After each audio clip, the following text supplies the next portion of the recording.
Eritrea is a nation endowed with multi-ethnic groups living in a unique accord, different languages and cultures living in peace and harmony, each practicing its own different traditional customs. However, this episode's Eritrea at a Glance brings a glimpse of the diverse practices and traditional wedding customs of the Afar ethnic group.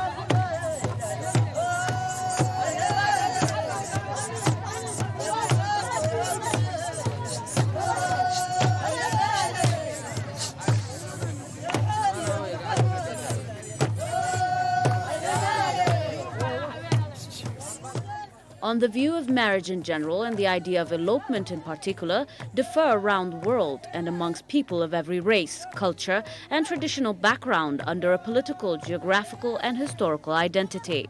Accordingly, in the Afar ethnic group, polygamy is exercised in accordance with the Islamic law. This includes inter-clan marriages between unrelated people, cross-cousin marriages, abusma, and levirtek arrangement, widow inheritance. It is claimed that cross-cousin marriages are stronger than marriages between unrelated persons because it is said that no serious harm or conflict is inflicted on one's own blood. In the interior part of Afar ethnic group, cross-cousin marriages are almost always mandatory. In areas close to the ethnic borders, however, such a norm is loosely observed as a woman can marry a man of her choice nowadays, with her parents' blessings on her personal path.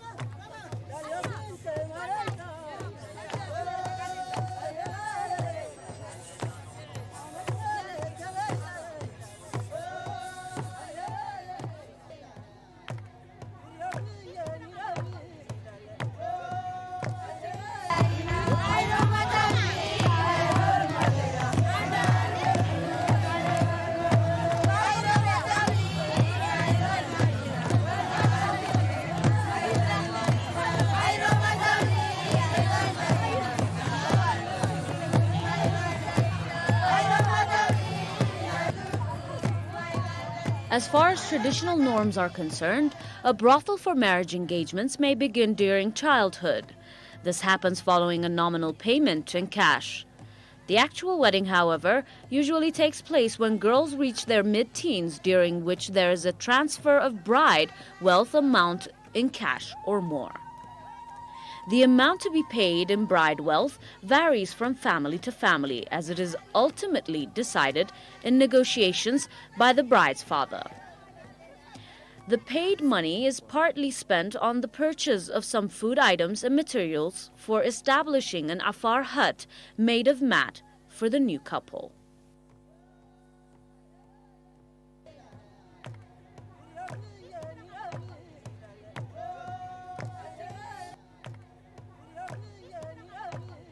Yet, first thing is first. The first thing the groom does after he chooses a bride is informing his father and ask for his approval. Because his father could not only decide his son's wedding, but also calls his brothers for decision and then proceeds for final approval of the wedding.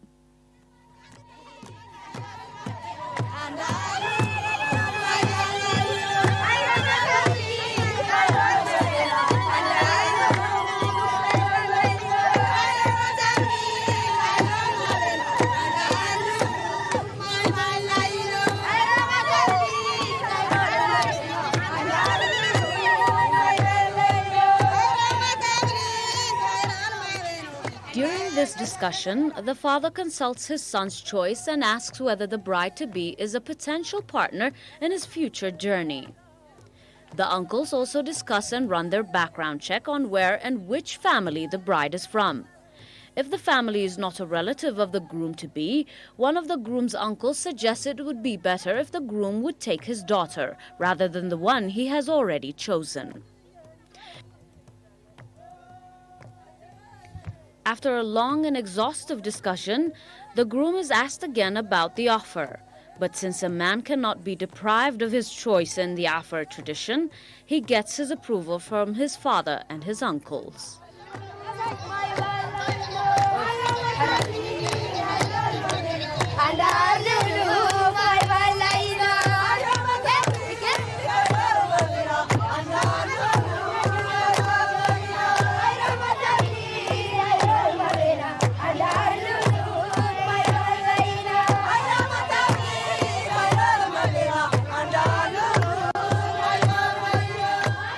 The men in the groom's family give their blessings and pray for the fulfillment of their thoughts. Since the groom's family has discussed in approving the wedding, what comes next is informing the bride's family. The family of the groom head to the bride's residence to make an official request for the wedding. After welcoming the guests, the bride's father schedules the meeting between the two sides in order to discuss preparations for the wedding ceremony. In the Afar ethnic group, either the relatives or villagers are invited to the wedding as part of their tradition. But most of the time, the decision of the wedding relies on the uncles of the bride.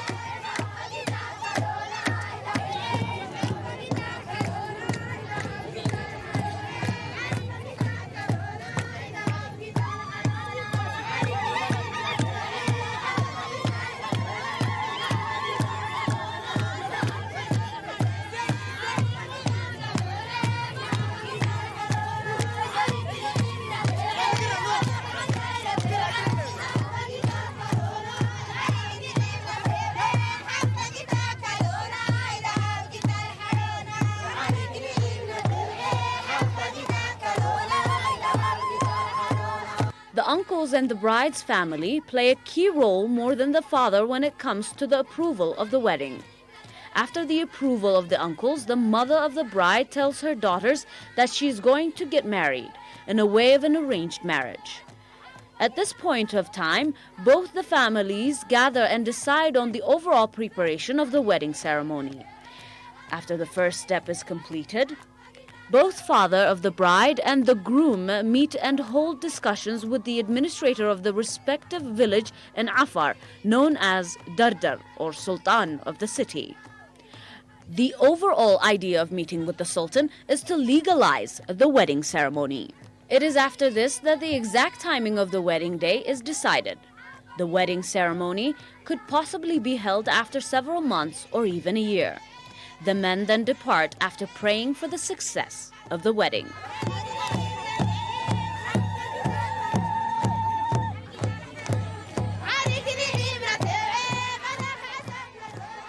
Three days prior to the wedding, there's a special ceremony organized by a woman of the village. An ornament scent with butter and different perfume leaves are prepared on this occasion so that the bride could put it on during her wedding day. Hereafter, different programs are prepared for the ceremony, such as digging a small hole and putting their perfume container, which is made of clay, in the hole for 3 days. This specific norm has passed through generations. It's believed to be a good omen for wedding if the women who prepare the traditional perfume for the bride are still married. That way, the smell of the perfume is believed to be stronger.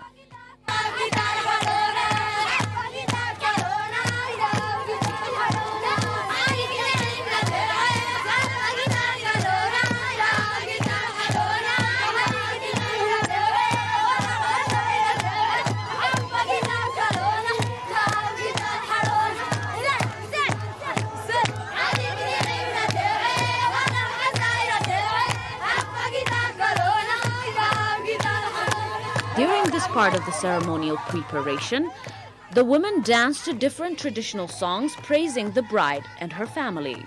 The mother of the bride takes the bride to her friend's house or somewhere close where no one can find her. She hides there from 4 to 5 days prior the wedding. The bride occasionally comes to her house covered in veils in order to assist her mother with the household. The reason why the bride hides in a safe house is to avoid exposure to different entities. It is believed that this would glorify the beauty of the bride to be when she is exposed only on her wedding day.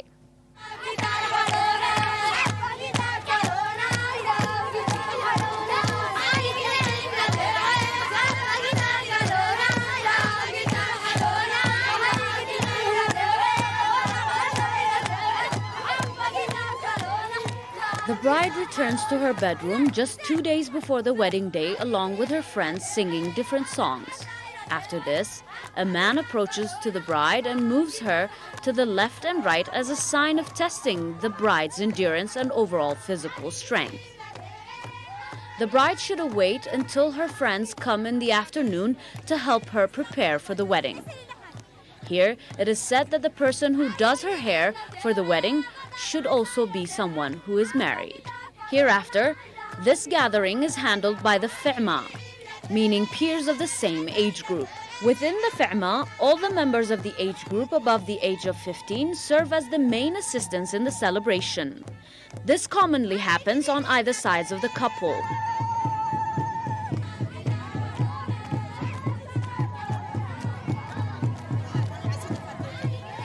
It is mandatory that the fi'ma should be informed about any wedding ceremony in the village just before one day.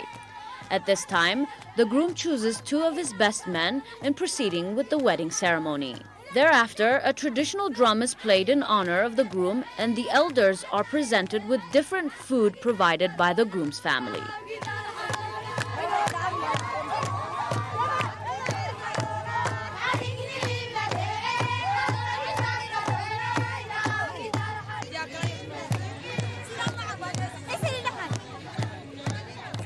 As part of this celebration, there's another ritual performance where the women wear glittery clothes with their silver golds as well as other decorations on their hair, holding a small traditional sword, and line up shoulder to shoulder as they play and dance until dusk.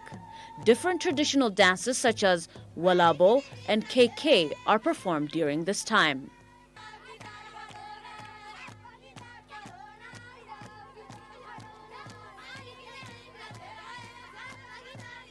On the groom's side, one of the best men gives the groom a haircut and helps him prepare for the wedding ceremony. The groom also washes his hair with an egg after the haircut as a part of another ritual. One of his trusted men encloses the groom and ties a stick on his hand, known as the arus halgi, which is not allowed to be placed on the ground whatsoever. After this, in the morning hours, the groom goes out to eat a special food prepared by the bride's family. It is believed that Baliga Lada was named after the groom, which is made of milk, butter, rice, and different spices.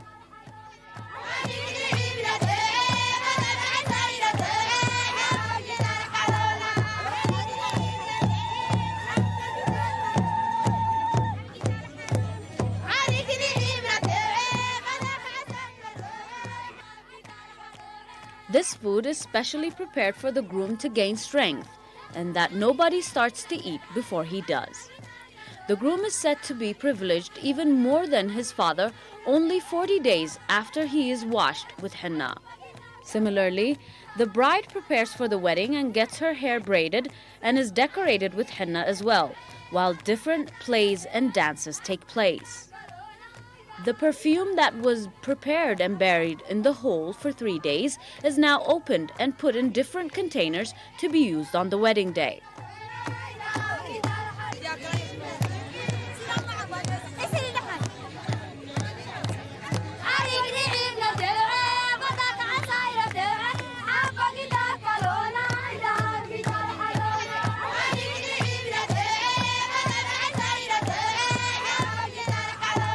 The honeymoon hut among the Afar ethnic group, which is called Ad'ari, meaning White House, is prepared by the bride's family. This is chosen to be further away from the main house of the bride or her nuclear family's home.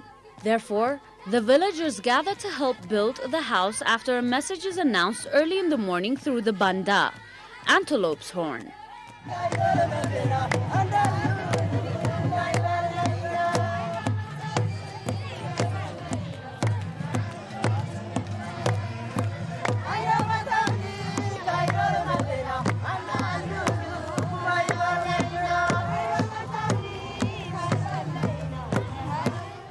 The bride's mother usually accompanies the couple to help them construct their house and then return home after 3 days.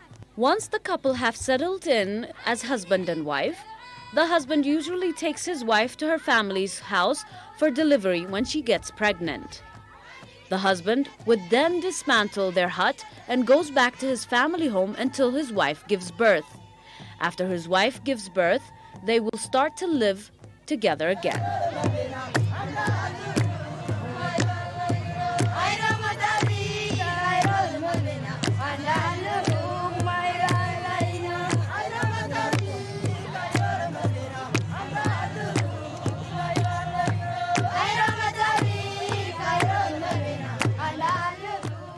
Finally, almost the entire wedding ceremony takes place in the house of the bride's family, where friends and relatives enjoy their porridge. If the husband wants to take his wife, he has to follow another ritual of paying a certain amount of money to her family. This money is actually used for buying butter, subah, and wheat flour for the newly married couple.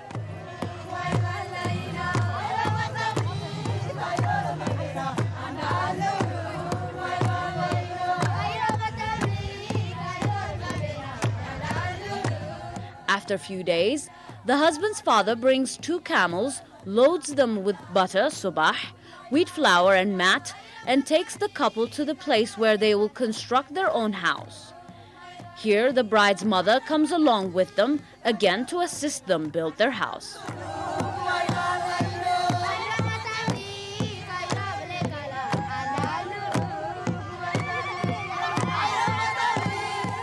Experiencing the traditional rituals of the wedding and what's after, the husband officially becomes the main pillar and protector of the family he has created. It is commonly known that traditions and culture are not only honored during celebrations and mournings, as they are a walk of every step of the day to an ethnic group living by its glory and guidance.